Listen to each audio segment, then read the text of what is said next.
Hey, what's up, everyone? Nick Underhill for NewOrleans.Football, and you're watching The Dot presented by Matt Bowers Auto Group.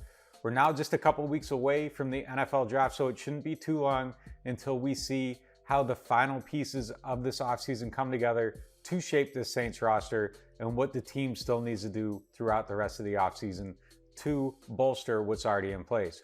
So with that in mind, we reached out to our private community on Twitter. If you aren't signed up, hit me up. We'll get you an invite. You do have to be a member to NewOrleans.Football, and you can save 20% on any plan right now with the code DRAFTSEASON. Hit me up. We'll get you a link. You can get in there. There's some good conversation.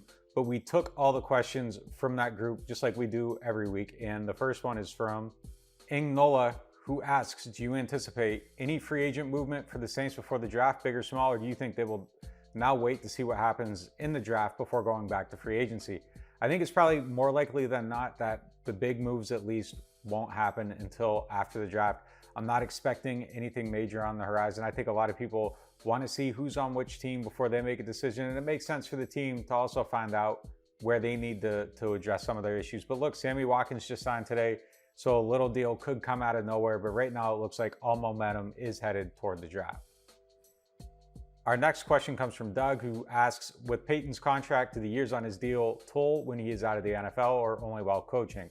He is under team control for the next 3 calendar years. That's what he had remaining on his deal.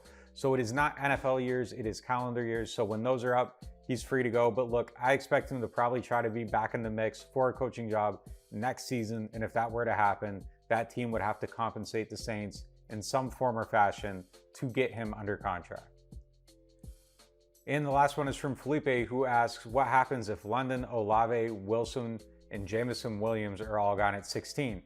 I think if that were to happen under that scenario, either A, one of the quarterbacks got pushed down, or B, one of the top tackles got pushed down, or C, both. And at that point, I think you have to make a decision. If Malik Willis is there, he'd be really hard to pass up. If Cross is there, he would be really hard to pass up. So I think it would force one of those decisions.